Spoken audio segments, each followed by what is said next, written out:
Hello people বিডিক্স ওয়েবসাইটের পক্ষ থেকে HTML এবং CSS ভিডিও টিউটোরিয়ালসের 28তম ভিডিওতে আপনাদের সবাই ওয়েলকাম জানাইতেছি। আমি ফয়সাল আহমেদ। লাস্ট ভিডিও টিউটোরিয়ালে আমরা শিখেছিলাম কীভাবে অ্যাবসলিউট পজিশন ইউজ করে আমরা ডিভকে স্টাইলিং করতে পারি অথবা আমরা প্লেসিং করতে পারি ডিভকে। আজকে আমরা শিখবো বেসিক্যালি শুধুমাত্র ডিভকেই যে আমরা পজিশনিং করবো তা নয়, আমরা আমাদের যে কোনো ট্যাগকে অথবা যে কোনো HTML এলিমেন্টকে আমরা পজিশনিং করতে পারি অ্যাবসলিউট, রিলেটিভ এবং ফিক্সড, এই তিনটে type of positioning style use করে। সো আজকে আমরা শিখবো কীভাবে রিলেটিভ পজিশনিং এবং কীভাবে ফিক্সড পজিশনিং অ্যাপ্লাই করতে হয় কোনো একটা এলিমেন্ট, HTML এলিমেন্ট অথবা HTML ট্যাগে বলা যেতে পারে। সো ধরা যাক আমাদের তিনটা আলাদা আলাদা প্যারাগ্রাফ আছে। লাস্ট টিউটোরিয়াল আমরা কয়েকটা টিউটোরিয়াল ধরে আমরা শুধুমাত্র ডিভ নিয়ে কথা বলতেছি, আজকে আমরা অন্য কোনো ট্যাগ নিয়ে কথা বলা যায়। এইটা হলো আজেইরা পেচাল নামের একটা প্যারাগ্রাফ দিলাম। দেন আরেকটা প্যারাগ্রাফ ক্রিয়েট করি। এইটা হলো আজেইরা কাম। দেন আরেকটা প্যারাগ্রাফ ক্রিয়েট করা যাক। এইটা পুরাই চরম কাহিনী। সো আমাদের আলাদা আলাদা চারটা প্যারাগ্রাফ আছে, তিনটা প্যারাগ্রাফ আছে এবং আগে আপনাদেরকে লোড করে দেখানো যাক। জাস্ট নর্মাল প্লেন টেক্সটের চারটা আলাদা প্যারাগ্রাফ। এখন আমরা দেখব কীভাবে আমরা রিলেটিভ পজিশনিং ইউজ করি, অর্থাৎ আমাদের প্যারাগ্রাফ ট্যাগের ক্ষেত্রে, এলিমেন্টের ক্ষেত্রে। আমরা প্রথমে আজকে লাস্ট টিউটোরিয়ালে আমরা আইডি নিয়ে কাজ করেছিলাম, আজকে আমাদের কীভাবে ক্লাস নিয়ে কাজ করি। সো ক্লাস নিয়ে কাজ করার ক্ষেত্রে অথবা আপনারা এই ক্ষেত্রে আইডি ইউজ করতে পারেন, শুধুমাত্র যে ক্লাস ইউজ করতে হবে তা নয়। সো ক্লাস এটা হচ্ছে একটা পেচাল, আচ্ছা এটা পেচাল দেয়, এটার নাম দেওয়া যায় পেচাল। দেন ক্লাস কাম। সো আজকে টিউটোরিয়াল একটু ডিফারেন্ট, অর্থাৎ ভ্যারিয়েশন আনা যাক। আমরা লাস্ট টিউটোরিয়ালগুলোতে শুধুমাত্র যে টপিক নিয়ে আলোচনা করতেছিলাম শুধুমাত্র সেই টপিক ইউজ করতেছিলাম। লাস্ট টিউটোরিয়াল আমরা একটু ডিফারেন্ট ওয়েতে ইউজ করবো। আমরা একই সাথে আমরা আইডি এবং ক্লাস দুটোই ইউজ করবো। সো দেখা যাক কীভাবে কাজটা করি। আসলে এই কাজ হয় কিনা, অর্থাৎ শুধুমাত্র ক্লাস ইউজ করতে হবে, শুধুমাত্র আইডি ইউজ করতে হবে, এই ধরনের কোনো ধারণা আপনাদের মনে থাকলে সেটা সম্পূর্ণ ভুল ধারণা। অর্থাৎ আপনারা যদি ভেবে থাকেন যে আমাদেরকে শুধুমাত্র ক্লাসই ইউজ করতে হবে একটা পেজে এবং অন্য পেজে আমরা শুধুমাত্র আইডি ইউজ করতে হবে, এরকম কোনো রুল নেই। আমাদেরকে খেয়াল রাখতে হবে যেন আমরা আইডি এবং ক্লাসের নেমে যেন প্যাচ লাগিয়ে না ফেলি। একটার নাম দিলাম আইডি এবং আরেকটার নাম দিলাম, দুটো ক্ষেত্রে একই যদি নাম দিয়ে ফেলি, ক্লাসের ক্ষেত্রে একই নাম, আইডির ক্ষেত্রে একই নাম দিয়ে ফেলি, সেক্ষেত্রে আমাদেরকে সম্ভবত এমন হতে পারে যে আমরা ডট সেপারেটর জায়গায় হ্যাশ সেপারেটর ইউজ করে ফেললাম। সো এটা আমাদের খেয়াল রাখতে হবে যেন আমরা আইডি নেমগুলো ডিফারেন্ট দিতে পারি এবং আমাদের প্রাসঙ্গিক নাম ইউজ করতে পারি আইডি এবং ক্লাস নেমগুলো। তো এটা যেহেতু একটা কাহিনী এবং আমরা আইডি নেম দিলাম কাহিনী। ধরা যাক আমাদের আমরা জাস্ট পি ডট পেচাল এই ক্লাসটাকে আমরা স্টাইলিং করি। Border 2 pixels solid yellow,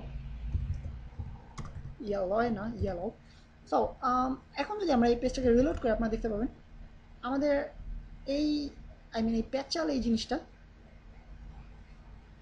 green একটা ইয়েলো একটা বর্ডার পেয়ে যাবে। আবারও ভুল করেছি। সো আপনারা দেখতে পাচ্ছেন ইয়েলো একটা বর্ডার পেয়ে গেছে চারপাশে। সো এখন যদি আমরা এটাকে পজিশনিং করতে চাই, সেক্ষেত্রে আমরা আগে শিখে এসেছি, সেটা হচ্ছে অ্যাবসলিউট পজিশনিং। পজিশন অ্যাবসলিউট, অবশ্যই আমাদেরকে কোলন মার্ক দিতে হবে। দেন আমি যদি এটাকে টপ থেকে 200 পিক্সেলস নিচে দিই এবং লেফট থেকে 50 পিক্সেলস দূরে দিই, দেন রিলোড করলে আমরা দেখতে পাবো ঠিক 100 পিক্সেলস নিচে, 200 পিক্সেলস নিচে এবং 50 পিক্সেলস দূরে আমরা পেয়ে গেছি। সো এটাকে আমরা একটু কমপ্লিকেটেড করে, অর্থাৎ আমরা আগেরটাতে যে প্রবলেমটা ফেস করেছিলাম সেটা আমরা খেয়াল করি যে অ্যাবসলিউট পজিশনিংয়ের ক্ষেত্রে আমাদের যে প্রবলেম হয়েছিল সেটা হচ্ছে আমরা যদি অ্যাবসলিউট পজিশনিংয়ে আমাদের যদি কোঅর্ডিনেটগুলো হিসাব করে না রাখি, সেক্ষেত্রে একটার উপরে ওভারল্যাপ করে, ওভাররাইট করে, যেটা আমাদের অ্যাবসলিউট পজিশনিংয়ের খুব বড় একটা প্রবলেম। সো আপনারা দেখতে পাচ্ছেন একটার উপর আরেকটা চলে আসছে। সো এই জিনিসটা আমাদেরকে এড়াতে হলে আমাদেরকে অর্থাৎ আমরা অ্যাবসলিউট পজিশনের ক্ষেত্রে আমাদের সব কিছু ধরা বাঁধা হিসাব করতে হবে, বাট আমরা রিলেটিভ পজিশনের ক্ষেত্রে দেখা যাক কী ঘটে। রিলেটিভ। সো এখন যদি আমি পেজটা লোড করি আপনারা দেখতে পাচ্ছেন আমি যদিও 50 পিক্সেল টপ থেকে এবং লেফট থেকে 10 পিক্সেল দূরে দিয়েছি, এখন আমি রিলোড করলে আপনারা দেখতে পাবেন কী ঘটে ব্যাপারটা। সো আপনারা দেখতে পাচ্ছেন আমার এই বক্সটা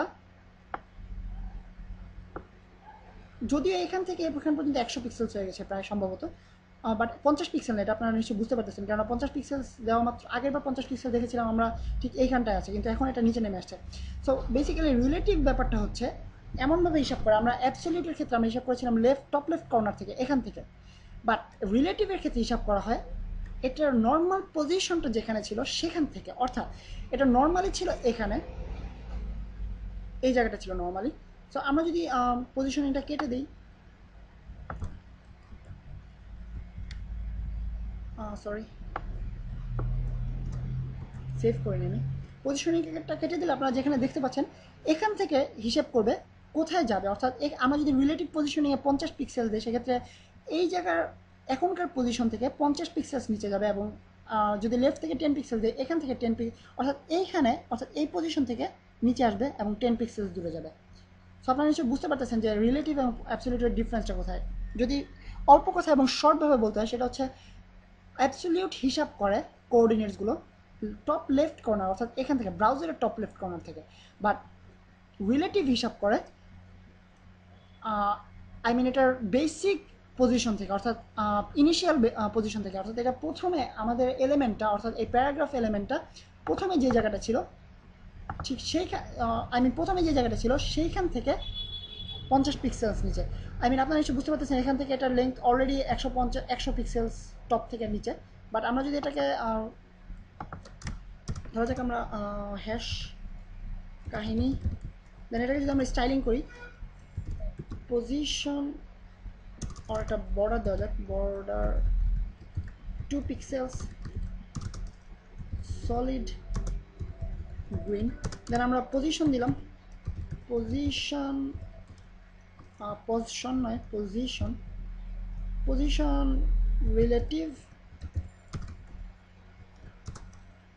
টপ 70 পিক্সেলস অ্যান্ড লেফট, আপাতত লেফট আপনাদের খুব একটা প্রয়োজন নেই, আপনারা এখান থেকে সহজে বুঝতে পারবেন।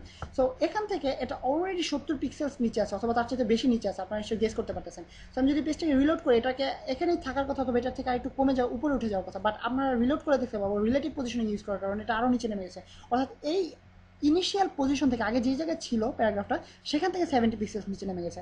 সো এটা হচ্ছে আমাদের বেসিক্যালি রিলেটিভ পজিশনিং এবং রিলেটিভ পজিশনিং ইউজ করার সুবিধা। সো আপনারা নিশ্চয়ই ভাবতেছেন যে আমি just normally I mean absolute positioning use করে সবগুলো কোঅর্ডিনেটের হিসাব না রেখে আমি জাস্ট নর্মাল ওয়েতে আমার আই মিন নর্মাল ওয়েতে আমি জাস্ট রিলেটিভ পজিশনিং ইউজ করবো, সেক্ষেত্রে আমার অনেকখানি সুবিধা হচ্ছে, আমি হিসাব করতে পারছি কোনটা কোথা থেকে কত দূরে যাচ্ছে। বাট এক্ষেত্রে একটা প্রবলেম আছে, সেটা হচ্ছে আপনারা যদি খেয়াল করেন, আমি যদি 2 নম্বরটাকে চেঞ্জ করি, পি কাম, এটাকে যদি আমি স্টাইলিং করি সেক্ষেত্রে আপনারা দেখবেন পেজটা রিলোড করলে কী ঘটে। সো আপনারা দেখতে পাচ্ছেন যে এখান থেকে, অর্থাৎ সেকেন্ড লেভেল থেকে এখানে যেটা থাকার কথা, অর্থাৎ আজেইটা কাম এটা এখানে থাকার কথা, এখান থেকে রিলেটিভ পজিশনিং হিসাবে 70 পিক্সেল নিচে নেমে গেছে। বাট এই জায়গার যে একটা গ্যাপ তৈরি হয়েছে আপনারা নিশ্চয়ই বুঝতে পারতেছেন যে এখানে একটা এলিমেন্ট থাকার কথা, এলিমেন্ট এখানে থাকতেছে না।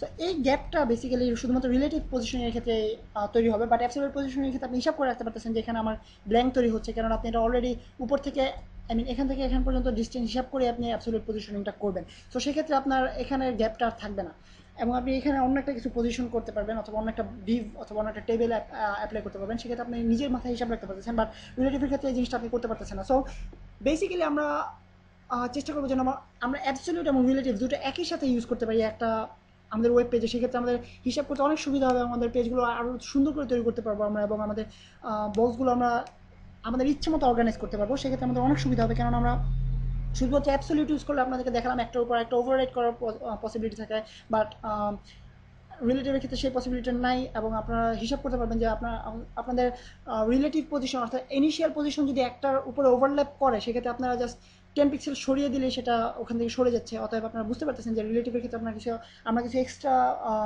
অ্যাডভান্টেজেস পাচ্ছি, এবং আমরা অ্যাবসলিউট পজিশনের ক্ষেত্রে আমরা কিছু এক্সট্রা অ্যাডভান্টেজ পাচ্ছি, বাট দুটোর ক্ষেত্রে কিছু প্রবলেমস আছে অথবা আমাদের ফল্টস আছে, সেগুলো আমরা যদি ওভারকাম করতে হয় সেক্ষেত্রে আমাদেরকে দুটো একই সাথে ইউজ করতে হবে, এবং আমরা কীভাবে দুটো একই সাথে ইউজ করে কম্বাইন করতে পারি সেটা আপনাদের নিজেদের প্র্যাকটিসের উপর ডিপেন্ড করবে। সো আপনারা অনেক অনেক অনেক বেশি প্র্যাকটিস করবেন বাসায় HTML কোডিং এবং CSS স্টাইলিংয়ের ক্ষেত্রে, এবং নেক্সট ভিডিও টিউটোরিয়াল আপনাদের সাথে ফিক্সড পজিশনিং নিয়ে কথা হবে। সেই পর্যন্ত আমি সাইন অফ করতেছি, ফয়সাল আহমেদ ফ্রম BDG।